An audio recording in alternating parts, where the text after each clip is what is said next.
1991년 KT1으로 국산 군용기 시대 열어 1호기 잃을 수 없다. 4호기 조종관 붙들고 오지 말라는 미로키드 마틴에서 기술 습득 불과 30년 만에 초음속기 수출국 반열 올라. 전투기는 첨단 기술의 집약체로 개발 성과에 따라 국력이 좌우될 정도로 중요도가 높은 무기입니다. 항공선진국만이 전투기 개발에 나설 수 있고 험난한 체계 개발 과정은 상상을 초월합니다. 1990년대 초반만 해도 한국은 소형 항공기 개발 기술만 겨우 갖췄을 뿐 전투기 개발 여건은 불모지에 가까웠습니다. 그러다 1998년 10월 대우중공업, 삼성항공, 현대우주항공 등 3사가 힘을 합쳐 한국항공우주산업이라는 합작법인을 세우면서 개발의 가속도가 붙었습니다. 우리는 1991년 12월 KT1 기본훈련기 시작이 초도 비행을 시작으로 도전의 역사를 열었습니다. 그리고 전 세계에서 유례를 찾아보기 어려울 정도인 30여 년의 짧은 기간 동안 수많은 이들의 땀과 눈물을 버무려 항공선진국 대열에 올랐습니다. 서울신문은 29일 그 도전의 역사를 되짚어보려 합니다. 캐노피 날아가도 조종관 놓지 않은 신념. 1991년 12월 12일 오전 10시 국내 최초 독자개발 훈련기인 KT1 1호기가 경남 사천 비행장에서 날아올랐습니다. 9년의 노력이 결실을 거두자 기술진은 너나 없이 감격해 눈물을 쏟았습니다. 당초 비행 경험이 많은 외국인 조종사를 탑승시키려 했지만 개발자들은 최초의 국산 군용기 첫 비행을 외국인에게 맡길 수 없다고 강력 반대했다고 합니다. 그래서 영국에서 테스트 파일럿 교육을 받은 조종사 이진호, 염동선 소령이 첫 테이프를 끊었습니다. 1995년 김영삼 대통령은 비행기에 직접 웅비라는 별칭을 붙여줬습니다. 난관도 이어졌습니다. 웅비 명명식을 사흘 앞둔 같은 해 11월 25일 1호기가 추락하는 사고가 발생했습니다. 배면 비행을 시도하는 과정에 전방 좌석이 갑자기 폭발음과 함께 1000피트 상공에서 튀어나가는 사고가 벌어졌습니다. 영문도 모른 채 대기하던 후방 좌석 조종사도 가까스로 탈출했는데 원인은 영국 마틴 베이커사가 납품한 후방 좌석 불량으로 결론났습니다. 1996년 10월에는 이륙한 지 불과 20분 만에 4호기 조종석 캐노피가 날아가는 아찔한 사고도 있었습니다. 1호기와도 인연을 맺었던 베테랑 이진호 중령은 4호기마저 잃을 순 없다는 생각에 숨쉬기 어려울 정도인 초속 100m의 맞바람을 뚫고 비상 착륙을 시도했습니다.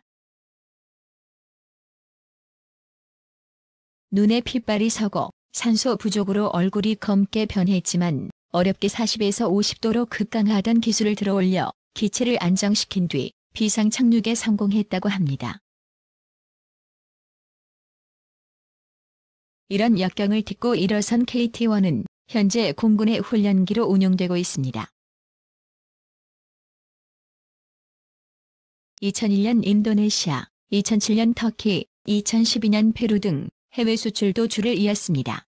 KT1 개발은 KA1 전술 통제기 생산으로도 이어졌습니다. 카이는 2012년 무장을 갖춘 KA1 10대를 페루에 수출한 데 이어 2016년에는 세네갈의 공격기로 활용할 수 있는 KA1S 4대를 수출했습니다. 미로키드 마틴, 방문 막아도 굴하지 않고 도전. 우리 전투기 개발 사업이 조립에서 발돋움했다는 사실 이미 많은 분들이 잘 알고 있을 겁니다. 바로 한국형 전투기 생산 사업으로 미국 록히드 마틴에서 개발한 F-16을 국내에서 면허 생산의 KF-16으로 도입하는 사업이었습니다. 1995에서 2000년엔 삼성항공이, 2003에서 2004년엔 카이가 사업을 이어받았습니다. 항공기 조립을 부정적으로 평가하는 분들이 많습니다. 그러나 실제로는 이 사업을 통해 우리 항공산업이 큰 도약을 하게 됩니다. 사상 처음으로 항공기 대량 생산과 체계적인 시험평가 기술을 갖추게 됐기 때문입니다. 물론 기술력이 저절로 갖춰진 건 아닙니다. 당시 기술진은 공장 견학을 막을 정도로 방문을 극도로 꺼리던 록히드 마틴 측을 어르고 달래고 귀동냥하며 어렵게 컴퓨터를 활용한 생산정보 시스템을 구축했습니다. 고난도 있었습니다. 1997년과 8월과 9월 KF-16 전투기가 잇따라 추락하는 사고가 발생했습니다. 다행히 조종사들은 무사했지만 원인 규명을 성토하는 목소리가 높아지면서 국정감사가 이틀이나 미뤄졌습니다. 결국 사고 원인은 해외 제작사가 만든 연료 공급 계통 부품 불량으로 밝혀졌고 우리 기술진은 누명을 벗었습니다. KT-1과 KA-1은 터보프롭기였기 때문에 공군과 기술진은 초음속 항공기에 대한 갈증이 있었습니다. 이에 1995년부터 국방부 요청으로 개발을 진행해 2001년 10월 초음속 고등훈련기 T-50 시제기를 확보하게 됩니다. 2003년 2월 18일 사천 기지를 이륙한 T-50은 마하 2일 공으로 초음속 비행에 성공, 세계 12번째 초음속기 개발국이라는 타이틀을 따냈습니다. 초음속기 개발이 어려운 이유는 단순히 속도 때문만이 아닙니다. 초음속 비행을 하면 초속 50m의 태풍급 강풍보다 45배 강한 힘이 작용합니다. 음속 장벽을 돌파할 때는 공기 저항력에 의해 충격파가 발생합니다. 그래서 매끄러운 공기역학 구조를 갖추지 못하면 기체가 뒤틀리거나 조종관이 제대로 작동하지 않는 문제가 생깁니다. 시험비행 조종사인 이충환, 강철 소령은 마하 1.0을 돌파하는 순간 흔들림 없는 비행 성능을 보여주었다고 평가했고 그제서야 기술진은 환호성을 터뜨렸습니다. 사업이 시험비행처럼 순탄한 것만은 아니었습니다. 1997년 국제통화기금 사태가 터지고 미국 무브의 록히드 마틴 기술 이전 승인 문제가 대두되는 등 1조 7,996억 원을 투입한 개발 과정은 그야말로 장애물의 연속이었다고 합니다. 고난 끝 6번째 초음속기 수출국 명성.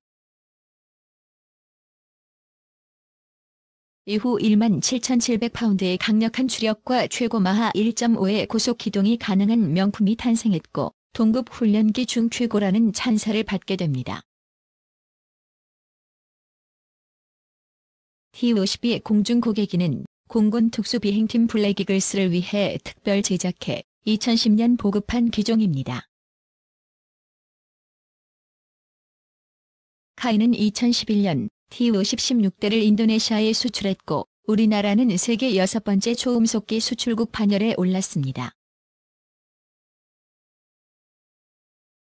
카이는 T-50 개발 경험을 바탕으로 TA-50 전술 입문기를 개발해 본격적으로 전투기 개발 채비를 갖추게 됩니다. T-52나 TA-50도 무장이 가능하지만 공군은 노후화된 KF-5 제공호를 대체할 만한 경공격기를 원했습니다. 그래서 탄생한 것이 FA-50입니다. 공대공, 공대지 미사일과 합동 정밀 직격탄, 다목적 정밀 유도 확산탄 등의 정밀 유도 무기 투하 능력을 갖췄고 최고 속도는 마하 1.5입니다. 전투기용 레이더, 전술 데이터 링크를 갖췄고 야간 임무 수행 능력도 있습니다. 2013년 1호기를 시작으로 2016년까지 공군의 생산기들이 인도됐습니다. 2013년 이라크에 24대를 20억 달러에 판매해 사상 최대 수출 실적도 올렸습니다. 우리는 한국형 전투기 개발에 나섰습니다. 사업 구상 13년 만인 2015년에야 사업 계약이 이루어질 정도로 논란이 많았습니다.